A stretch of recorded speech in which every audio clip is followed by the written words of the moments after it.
আসসালামু আলাইকুম ওয়া রাহমাতুল্লাহ। আজকে চলতরিতের আরেকটা সার্কিট নিয়ে আসলাম। এই ধরনের সার্কিট দেখে স্টুডেন্টদের কঠিন মনে হয়, প্যাচ লাগে। সো সহজ সার্কিটগুলো আমরা একটু সলভ করব। আজকে এই সার্কিট নিয়ে, এই ভিডিওতে আমরা এই সার্কিট নিয়ে কথা বলবো।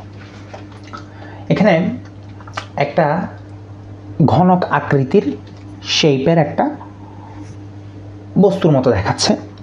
তার সামনের তল আর পেছনের তলে চার বাহুতে, মানে সামনের তল যদি বলি, মনে করি এটা একটা ঘনক আকৃতির বস্তু। যদি এটা ঘনক আকৃতি না, এটা হচ্ছে একটা আয়তাকার ঘনবস্তু শেপের মতো, কিন্তু তাও ঘনবস্তু না। এখানে উপরটা তো আসলে এই তল আর এই তলটা সেম না, মনে করেন এই তলের মতো এই তলটাও সেম ধরে নিই। তাহলে দেখা যাচ্ছে এই সামনের তলে চার বাহুতে চারটা রোধ আছে আর মানের। সেই আর এর মান কত? 10 ওহম। ঠিক সেম এটাকে যদি ঘুরাই, পেছনেও মনে করি এরকম একটা তল আছে, এইটা, সেটার উপরে এটা এইটা এইটা, তার মানে এখানে এখানে এখানে এখানে চারটা কি আছে? রোধ আছে, তাও আর মানের। সেই আর এর মান হচ্ছে 10 ওহম। তবে এই বাহুগুলোতে, মানে এই যে এই সামনের তল আর পেছনের তলের সংযোজক সরল রেখাগুলোতে কিন্তু কি নাই? রোধ নাই। ওইগুলোতে থাকলে কিন্তু কোয়েশ্চেনটা কঠিন হয়ে যেত। কঠিন না, মানে এসএসসিতে সলভ করাটা একটু টাফ হয়ে যেত আর কি। এই কোয়েশ্চেনটা আমি এসএসসির স্ট্যান্ডার্ড কোয়েশ্চেন সলভ করাচ্ছি, টেস্ট পরীক্ষায় টরীক্ষায় আসতে পারে। যার কারণে আমি এটা এসএসসির প্লেলিস্টেরই আন্ডারে ভিডিওটা আপলোড করব। এইচএসসি হলে তখন দেখা যাবে এগুলোতে চলে আসতেছে, তখন কোশ্চেনটা আরও মানে একটু ডিফিকাল্ট হয়ে যায় এবং সেটা সলভ করার জন্য আর একটু কিছু আপডেট জিনিসপত্র আমাদের জানা লাগবে। তো আমরা এটা সলভ করি। এটা খুব সহজ কোশ্চেন। এইটা দেখে হয়তো বা কঠিন মনে হচ্ছে, এটাকে আমরা ফার্স্টে এই ধরনের কোশ্চেনকে আমরা কী করব? সরলীকরণ করব। দেখি সরলীকরণ করি আমরা। কমন পয়েন্ট, আমাকে কোশ্চেন হচ্ছে এ আর বি প্রান্তের তুল্যরোধ নির্ণয় করা। তো এখন এ আর বি প্রান্তের তুল্যরোধ আমি নির্ণয় করব। কীভাবে নির্ণয় করব? সহজ ভাষায় আমরা জানতাম যে হচ্ছে এ যতটুকু যাইতে পারবে ততটুকুই এ হয়ে যাবে। তাহলে দেখি এ যতটুকু যাইতে পারতেছে, মানে রোধ ফেস করার আগ পর্যন্ত, তাহলে এইখানে এইটাতে চলে আসছে, এটার আগ পর্যন্ত। আবার এটা এইখান পর্যন্ত, এই কোণায় পর্যন্ত চলে আসতেছে না, মানে এই বিন্দুটা আসছে, আর যাইতে পারতেছে না, রোধ পারাইতে পারতেছে না, এদিকেও রোধ পারাইতে পারতেছে না, এদিকেও রোধ পারাইতে পারতেছে না। এবার বিটা কি হচ্ছে দেখেন, এই বিটাও এই জায়গায় চলে আসলো, এই পয়েন্টে এ পার হইতে পারতেছে না, এইটা এইদিকে চলে আসছে, এটা পার হইতে পারতেছে না, গেল। তাহলে এইটাও এ, এইটা বি। এবার এই অংশগুলা ফাঁকা, পয়েন্টগুলো আমার দেওয়া নাই। তো দেওয়া না থাকলে সেগুলো আমরা কী করবো? নিজের থেকে পয়েন্ট দিয়ে দিব। কীরকম? এইটাতে দিলাম হচ্ছে সি, তাহলে এইটা সি, এইটার আগ, মানে এটাও সি, তার মানে এই সিটা হচ্ছে এইটার আগ পর্যন্ত, মানে এই রোদের আগ পর্যন্ত সি, এই রোদের আগ পর্যন্ত যদি সি, আর যেতে পারতেছে না। রোদ পার করলেই তখন কী হয়ে যাবে? পয়েন্টটা চেঞ্জ হবে। তো এইটা পার হওয়ার পরে রোদ, এখানে এই পয়েন্টটা আর সি থাকবে না। তো সেটা কি? সেটাকে দিলাম ডি। তাহলে এই ডিটাও এখানে কি?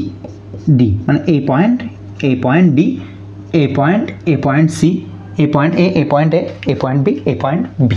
তাহলে এবার এটাকে তার মানে জিনিসটা হচ্ছে, আমি যদি মনে করেন এরকম একটা ঘনক আকৃতি বস্তুকে, এই তো দুইটা তল ছিল এরকম সাইড থেকে, এটাকে যদি সাইড থেকে দেখাই এভাবে দেখাবে, আর সামনে থেকে দেখালে এভাবে।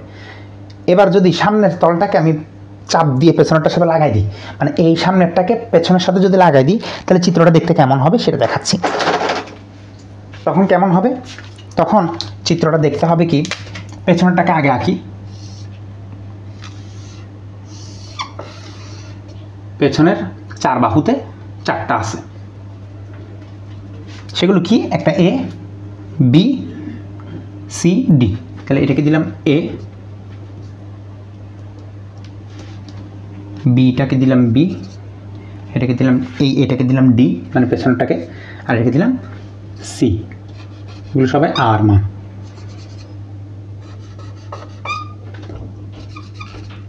দশ। এবার সামনেরটাকে যদি মনে করেন একটু ছোট করে এখানে ভেতরে দিয়ে দিলাম, তাহলে কি হবে? এই দেখেন, এর সাথে এ মিলে এটা, মানে জিনিসটা এরকম হয়ে যাবে, এর সাথে এ, এই জিনিসটা এভাবে, এই যে এটা চলে গেল এ থেকে, এটা যেমন এ থেকে সি, এটাও এ থেকে সি, ঠিক সেম এ থেকে সি গেল। ঠিক সেম এটা দেখি, এইটা আর এটা, এতে কমন পয়েন্ট, বিতে কমন পয়েন্ট, তাহলে এতে কমন পয়েন্ট থাকলো,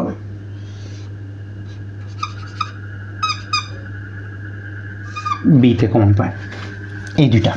এবার এই দুইটা দেখি, বিতে কমন পয়েন্ট, ডিতে কমন পয়েন্ট, তাহলে বিতে কমন পয়েন্ট, ডিতে কমন পয়েন্ট গেল।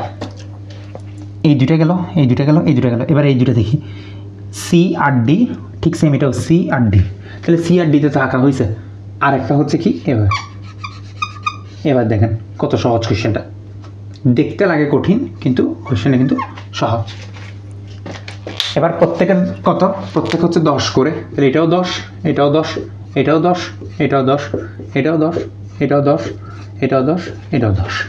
এবার দেখেন এই দুজন সমান্তরাল, এই দুজন সমান্তরাল। আচ্ছা এ আর বি বিন্দু যেহেতু তুলরোধ বের করতে বলছে, তাহলে এ আর বি প্রান্তের তুলরোধ আলাদা করে রাখলাম। এটা হচ্ছে এ, এটা হচ্ছে বি, ইকুইভ্যালেন্ট। এই যে দেখেন এই দুটো সমান্তরাল, এই দুটো সমান্তরাল, এই দুটো সমান্তরাল, এই দুটো সমান্তরাল, তাহলে কি হবে 10 আর 10 সমান্তরাল হলে 5, 10 আর 10 সমান্তরাল 5, 10 10 5, 10 10 5। তার মানে সবাই মিলে এই দুইটা মিলে একটা বাহু, এই দুইটা মিলে একটা বাহু, এই দুইটা মিলে একটা বাহু, এই দুইটা মিলে একটা বাহু, এই দুইটা মিলে একটা বাহু। তাহলে পরবর্তীতে ওদের চিত্রটা কেমন হয়ে যায়, এরকম হয়ে যায়।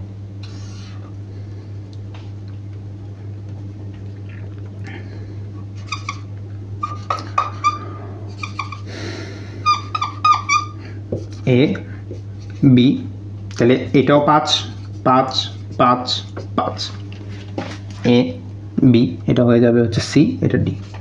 এবার এবার এইটা এইটা এইটা তিনজনের কমন পয়েন্ট কয়টা করে, একটা করে। দেখেন এইটার সাথে মানে এখান থেকে এইটার সাথে এটার কমন পয়েন্ট অনলি সি, আবার এটার সাথে এটা কমন পয়েন্ট অনলি ডি, এটার সাথে এটার কমন পয়েন্ট অনলি ডি। মানে দেখেন এই দুটোর কমন পয়েন্ট একটা, এই দুটোর কমন পয়েন্ট একটা, তার মানে এই তিনজন তো শ্রেণীতে। তাহলে এই 5 5 5 মিলে হয়ে যাবে কত, শ্রেণীতে 15। এই তিনজনে মিলে হয়ে যাবে কত, 15। এই 15 হয়ে গেল, মনে করেন আমি চিত্রটাকে এভাবে দেখাই, তিনজন মিলে হয়ে গেছে 15, এই তিনজন মিলে হয়ে গেছে 15, আর এই আছে 5। এবার দেখেন এই 15-এর সাথে এই 5 কিসে আছে, সমান্তরাল আছে। কেমনে বুঝছি, এই যে দেখেন এইটার এক প্রান্ত 15-এর এক প্রান্ত কমন, ঠিক সেম এইটার বি প্রান্ত আর 15-এর বি প্রান্ত সেম। তার মানে এই 15 আর 5 পরস্পর সমান্তরাল। তাহলে তুলরোধ কত, উপরে দুইটার গুণফল, নিচে দুইটার যোগফল, এগুলো তো আমাদের জানা আছে। তাহলে কত হবে, তুলরোধ R P is equals to 5 × 15 divide by 5 + 15। সুতরাং R P is equals to 5 15 75 divide by কত, 20। এবার কাটাকাটি করে যা হয় সেটা দিয়ে বের করবেন তত ওহম, বা ক্যালকুলেটারে ডাইরেক্ট বসিয়ে দিই, কত হয় 75 ডিভাইডেড বাই 20, 3.75 ওহম, 3.75 ওহম। এটাই হচ্ছে এটার তুল্যরোধ গেল। তা আমরা ইজিলি বের করতে পারি জিনিসটা, জাস্ট এই জায়গাগুলোতে কোনো রোধ না থাকার কারণে আমাদের কোশ্চেনটা সহজ হয়ে গেছে। তা আমরা সেভাবে কমন পয়েন্ট দিয়ে দিয়ে করছি, এখান থেকে সরলীকরণ করছি এটা, তারপর এখানে বুঝতে পারতেছি সবাই সমান্তরাল, সমান্তরাল করছি, দুইজন দুইজন সমান্তরাল, সেগুলো করছি, করার পরে এই তিনজন শ্রেণী তার সাথে এটা সমান্তরাল করলাম, এটা হচ্ছে অ্যান্সার। তো এই ধরনের কোশ্চেন থাকলে আমরা এইভাবে সরলীকরণ করে করে স্টেপ বাই স্টেপ যাব, ঠিক আছে। তো আজকের ভিডিও এটুকুই, থ্যাংক ইউ, আল্লাহ হাফেজ, আসসালামু আলাইকুম ওয়া রাহমাতুল্লাহ।